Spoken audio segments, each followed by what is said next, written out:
right, we're here today. We want to talk about using the Web Soil Survey. I know a lot of you are looking for soils information out there on your property, and this is just a fantastic online tool for putting that together. You might notice the web address here at the top in the address bar, Web Soil Survey, nrcsusda.gov. That may be a little lengthy for you to remember or write down right now. All you really need to do is go to your search engine and type in Web Soil Survey, and then click on the link, and this will be the home page. This will bring you up to the home page for the Web Soil Survey. This is a product of the USDA Natural Resources Conservation Service, and you'll find that 95% or more of the nation's counties are included in here. So we can't say 100% of you are covered, but chances are most of you will be covered. So to get started on this, it's really pretty simple and a fairly intuitive program. You click on the green button here, and when you click on that, it will open a new window. Now, I live in a rural area and my internet connection is really slow, so rather than click on that and wait for that map to load, I went ahead and downloaded that or loaded that map. So I'm going to click on the tab up here, and this is what your map will eventually look like when it loads up. And I might also add, because of my slow internet connection, I'm going to be hitting the pause button over here when maps are loading so that we don't have a lot of dead time in this. But anyway, the first thing you need to do is define what they call your area of interest. And there are several ways to do that. You can do this by typing in your address.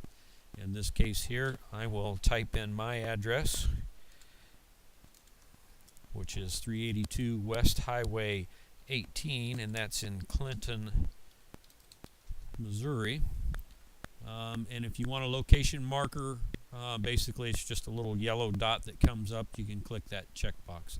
But I'm going to go ahead and click View, and it's searching for that address, and it's going to take a little while to load, so I'm going to hit the pause button here.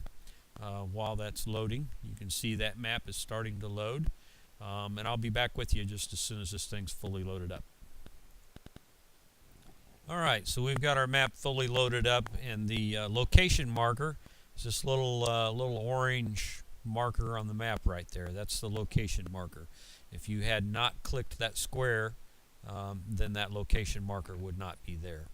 So we can scroll this down a little bit and see we have a little larger area here. And so now that you have this, you need to actually identify the area that is your property or your area of interest. You may not want to be the whole farm. You may want to take in your farm and the neighbor's farm. A couple of ways to do that. You can do this rectangle right here, which would take in your property plus any others if you have an odd-shaped property. But if you want to do just your property, you can define this by the polygon.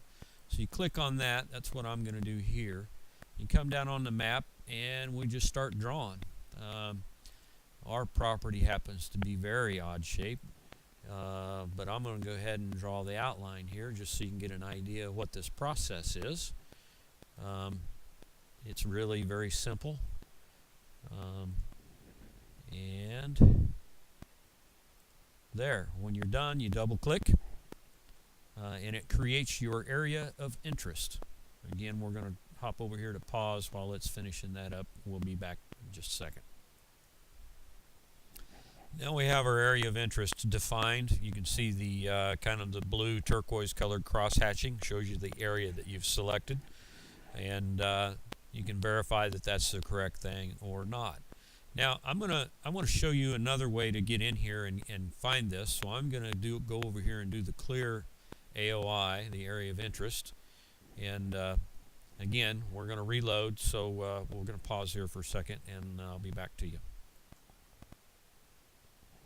Okay, we're back to our base map here, so I want to show you another way to get in here and find a property. So let's go ahead and close out the address block and go down here to the PLS, the Public Land Survey System, where you're going to enter your section, township, and range. In this case, I'm in Missouri, so I've entered that one in there.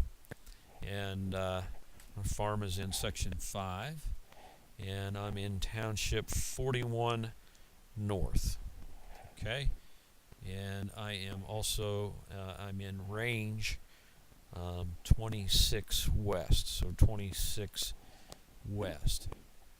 This field for duplicate township is that if your property happens to consist of two different township numbers, so you would go ahead and put in your second township right there. So we're not going to worry about anything here. Again, as your map displays, this gives you information to show on the map in case you're interested in having that. A lot of times people want to do that. That way they've got a quick reference to section, range, and township, not only for where your property is located, but anything that's around you. So when you get all this information filled in and you're ready to go, just click on the View button, and the new map will load. Alright, so now we have the new map loaded. Again, this was using section, township, and range numbers instead of an address. Sometimes you have a property you don't have an address for and you can't look